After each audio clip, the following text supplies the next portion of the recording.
Okay, welcome back to the show. And today he's got a smile on his face already. Former NWA and WCW legend Nikita Koloff. How are you today, man? Maurice, great to be with you. Happy New Year to all your wonderful listeners there, viewers in not only Ireland but around the world. I'm doing wonderful, thank you. Brilliant, man. Brilliant. It's nice to have you on the show today. Yeah, it's great to be with you. I was excited when you reached out to me and gave me the invitation, and was looking forward to talking with you. Yeah, I seen you on my friend Jonathan of the Wires podcast last year, Pro Wrestling Defined. It was a really good show with Jonathan as well.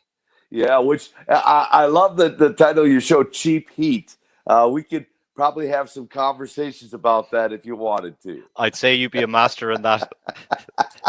Well, we used to, we used to get irritated with guys who, for those who maybe don't understand, cheap heat, that term in wrestling was an example might be somebody goes out and grabs a microphone and they say, "Hey, all of you, rednecks here in whatever town they were in," and I'm like, don't grab a mic and insult them on the microphone. Just get in the ring and perform your craft and get your heat from what you do in the ring through your actions, not your words. And so that's just an example of what we would call cheap heat, right? Yeah, yeah. But you prefer to do your talking in the ring with a few cheap shots and maybe when the referee is not looking, an old eye poke or something like that. Exactly. When the referee's back is turned, and the people are like, "Oh, turn around. How come you can't see what they're doing?" And so,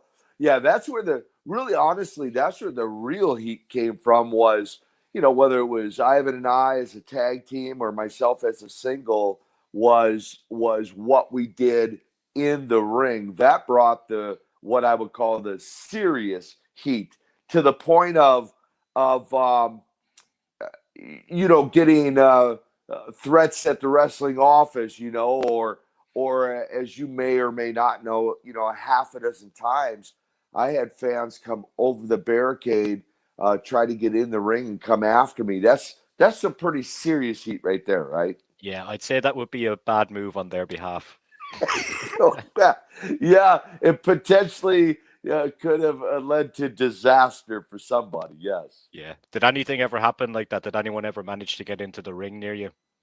You know what? The very first time, because I didn't expect it. I wasn't Yeah. looking for it. I didn't expect it. It was actually, and those who watch wrestling can go look this up on YouTube. It was the very first ever Great American Bash. I was wrestling the Nature Boy Ric Flair for the World Heavyweight title. It was my very first match against him. I was only 13 months, still relatively new to the business, 13 months in. And yes, the fan actually got his hands on me. Took me a minute to realize who it was. And then I made sure, though, after that, no fan ever got their hand on me again after that. What did you do when he got in with you? Well, and again, you'd see this on the video. It's kind of it's funny, not funny. I'm in the ring. Flair is down on the canvas. He's selling. Uncle Ivan is out. Uncle Ivan's out on the floor, and David Crockett was the special referee. And so somebody's got me like waist locked from behind and kind of pinned up against the ropes. He kind of had leveraged himself and with his weight. And I see Flair, I see Ivan, I see Crockett, and I go, who? I don't remember this part. Who's got? And I realized it's a fan. And then eventually, like I tried grabbing him, and the cops finally figured out, oh, this guy's not part of the show. And they came in and snatched him, arrested him, and took him out of the stadium. Yeah, it's a dangerous situation though, and I seen it only recently on Raw, like a couple of weeks ago. Somebody attacked, I think it was Seth Rollins. Someone jumped out with the crowd and jumped onto him. Yeah, and in the older days, back, Maurice, when people thought, let's just say wrestling was real, right? I mean, yeah, when they really believed that, many people, like Ole Anderson, for example. Ole Anderson had a scar on his chest from a fan who pulled out a knife and tried to slice him open. Like, it sounds a little Yeah. graphic, but that actually happened. And there's so many stories back in the old days of this, in the 1960s and 70s, that fans really, and the security wasn't anywhere nearly as good, and a lot more things happened back in those days. Yeah. I was reading that when you were getting into the business, Road Warrior Animal was a big part of it. And you guys have a kind of a story that comes from football into wrestling. Do you want to tell us about that? Yeah, Animal and I had a unique friendship in that I recruited him out of high school to play college football. I saw him listed; he had some accolades in the local newspaper, and I want to recruit that guy. And so was able to get his information, get his number, called him, talked to him, came over. He toured the campus with his parents, Joe and Lorna. I fell in love with the family. They fell in love with me. We became the best of friends and played a couple of years of college ball together. He ended up dropping out of college. I went on to finish college, only to find out I see him on the Superstation TV, TBS with his Yeah. head, mohawks and paint on his face, and then eventually he called me once I graduated from college.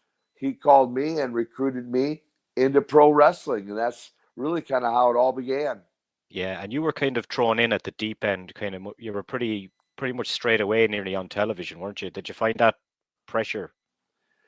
Yeah, I mean, day one, Maurice. I mean, for those who don't know my story, I encourage people, go to my website and order Nikita: A Tale of the Ring of Redemption. It has really the whole story all the way back to childhood, up to present day. I just added about 7 or 8 new chapters to the book, and they can get that off my website. But um, yeah, I had no wrestling training, no background.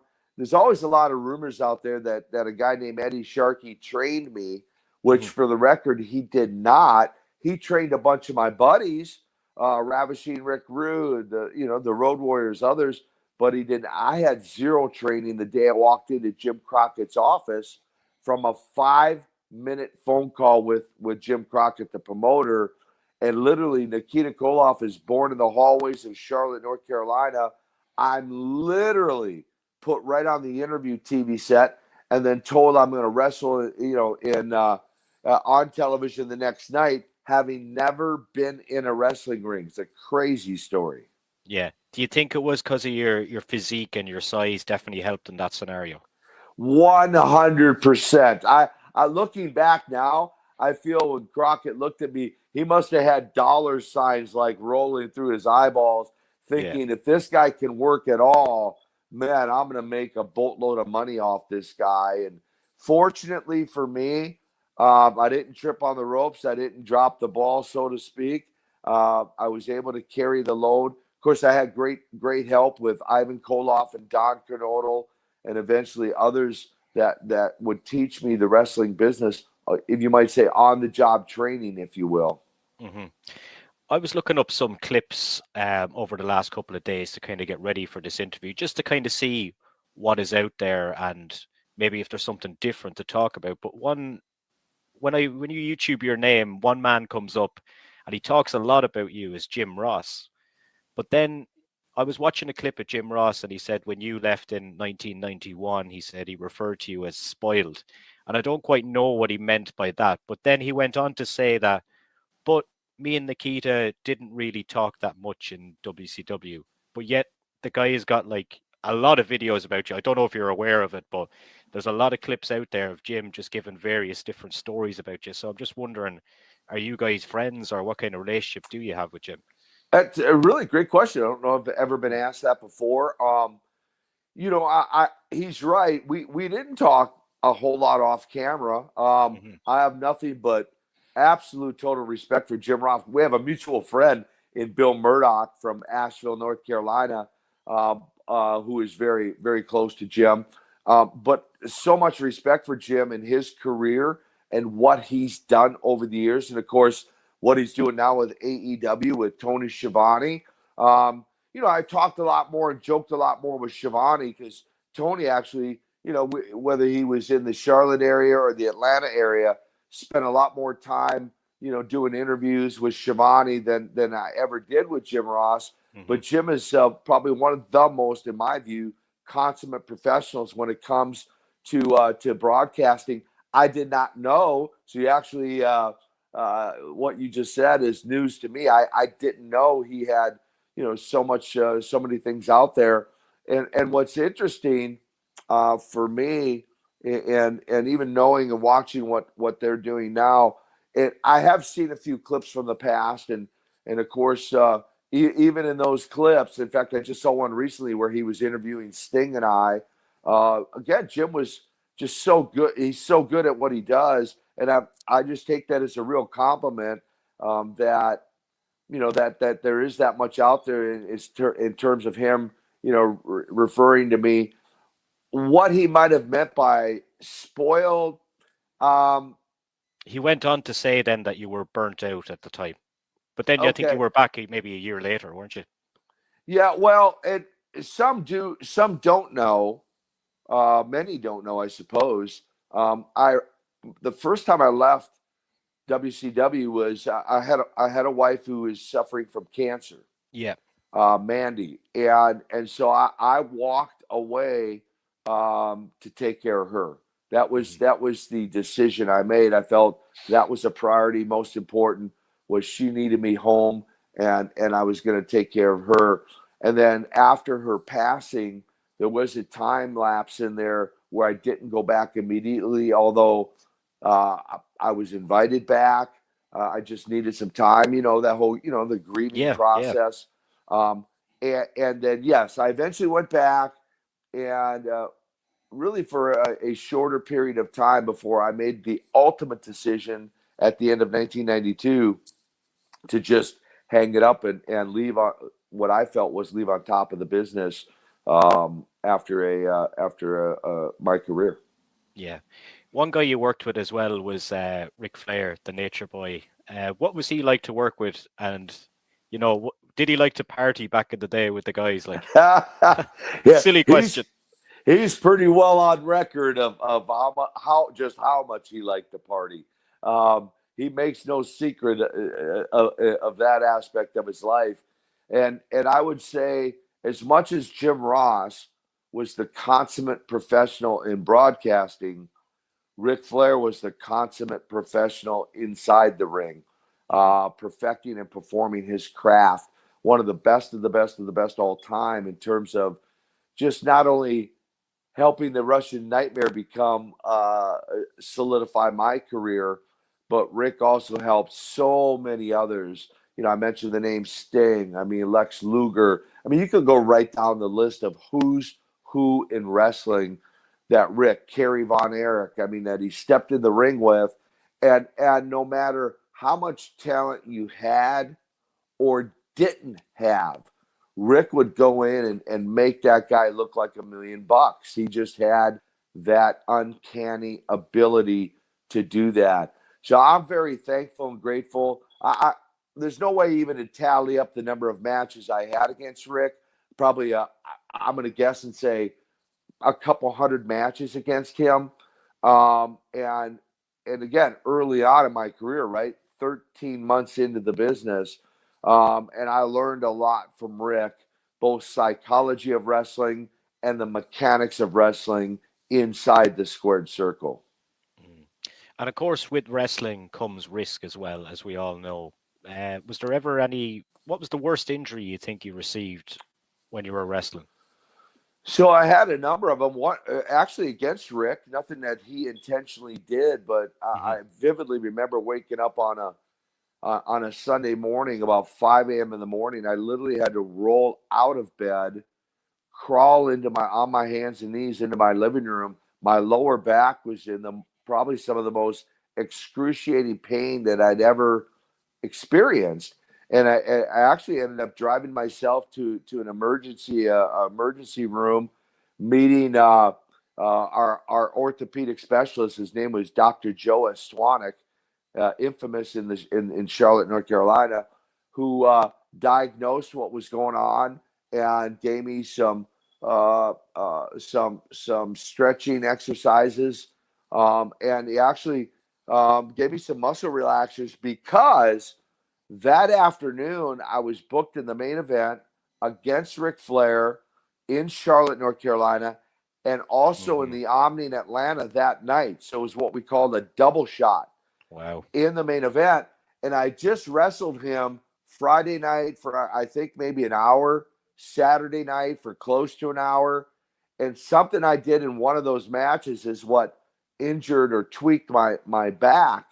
And so I showed up, like we did in those days. I wrestled in pain, both in the afternoon and evening, and got my back, back into alignment thanks to a chiropractor in Charlotte, and was back in the ring full force in just a couple days.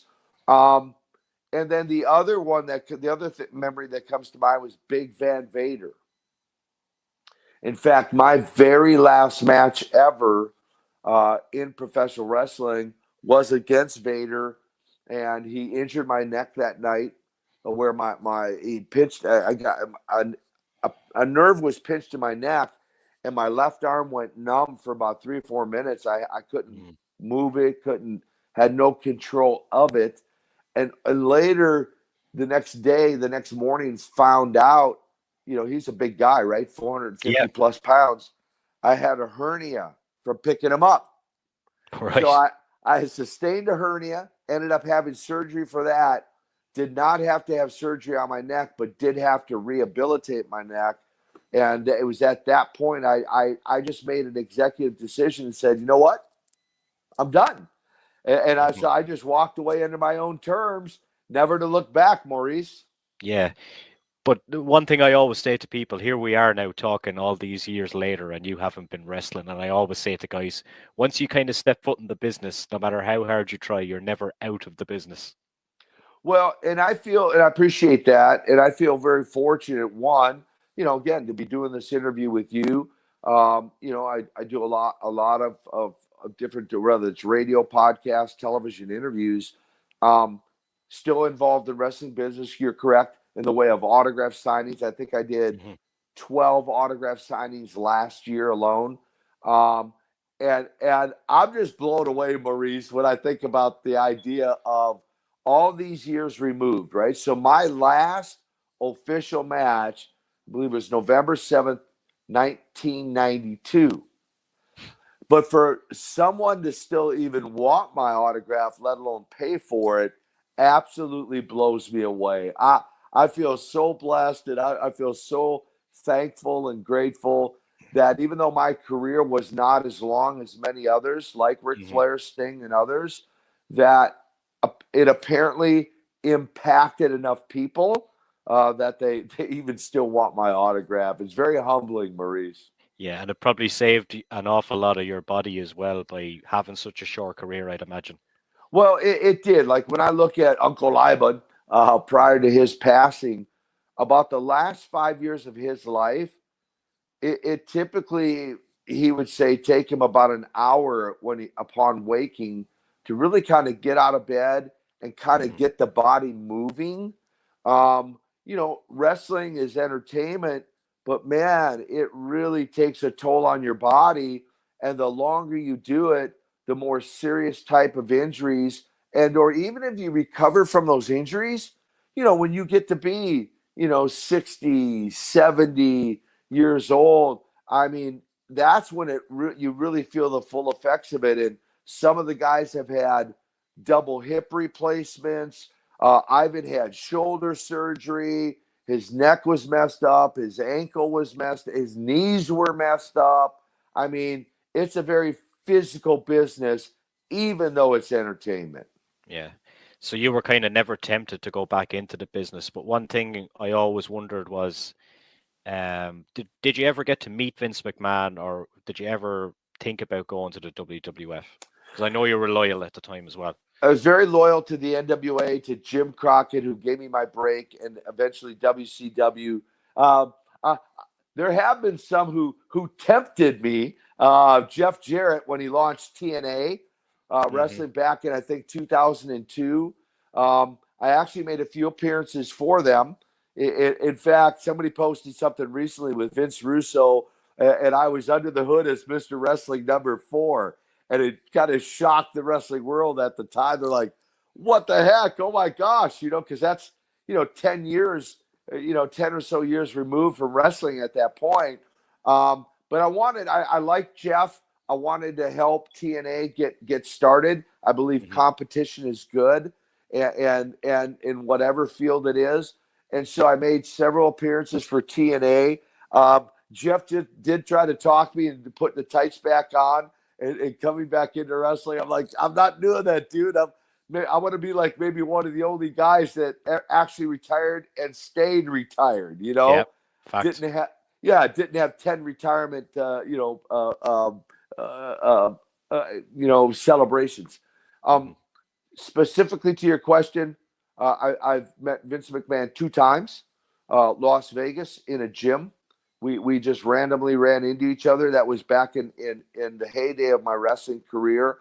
It was very cordial, very, very respectful in both ways. There was no talk of, hey, come over to WWF. There was he no knew talk. He knew you though straight away. Yeah. We knew each other. Yeah, we totally knew each other. Yeah, but on both ways. The next time I saw him was at Road Warrior Hawk's funeral, where I was one of the main guest speakers for his funeral. We had a brief conversation, introduction, and I like to joke in saying this, Maurice, if WWE or WWF at the time did try to pursue me, they must have left a voicemail on one of those old recorders, and I missed it. We never had it. We never had a conversation, and maybe they knew how loyal I was to the NWA. I don't know. Yeah. Can we talk about the present life then and what you're up to now with the ministry? And can you just tell me what it is and what you guys do? Yeah, just briefly. I mean, that's essentially what I've been doing full time the last 25 plus years is really just a variety of ministry, everything from crusades and revivals to preaching on a Sunday morning to doing breakfast, men's breakfast, luncheons, dinners. A number of years ago, actually in 2006, I went to an event out in Texas called Quest, and was greatly impacted. And I feel the Lord really put on my heart men's ministry. And so I began to get fully engaged with that ministry. And then in 2015, the total package, Lex Luger, he was living with me for about 10 months, and we just feel like the Lord gave us a vision for a camp and men's conferences. And so we launched into these one-day conferences called Man Up, which actually in last year alone, I did 18 of those Man Up conferences.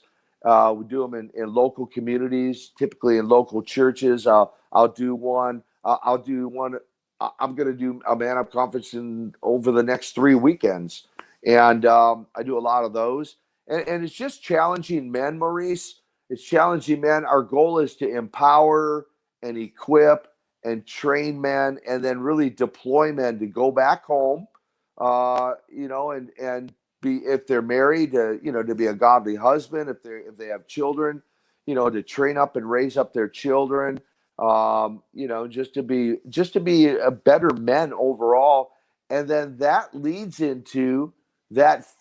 into the shirt you see me wearing here, Man Camp. Lex and I co-facilitate these camps, one in the spring, one in the fall, and where the conference is really one day, the camp is what we call a deep dive. It's 5 days. 5 days, and I have a great staff. Men come in from all over the country. I've had guys come from 25 different states and actually come from Europe to come to these camps. And again, the idea for all your lady listeners, all your lady viewers out there, is to send the men back home to be better equipped, trained, and empowered to just be the husband, the father, the man that God intended that man to be. And in short summary, that's what we do. And man, I love it. I love it. I love Yeah. seeing men's lives Yeah. change, Maurice. There's a lot of talk these days about kind of young male suicides and mental health with males and everything. This is surely like a way of kind of, I suppose, just bringing them away from ordinary everyday life and just showing them kind of what they mean to people. Is that part of it as well? Yeah, that's a great perspective on your part. Is I like to say getting men, especially young men, like you said, outside the village is what I call it. In other Yeah. words, get them away, get them out of their comfort zone, away from what they're used to, what's their typical life environment. Get them away from cell phones. Get them away from computers and technology.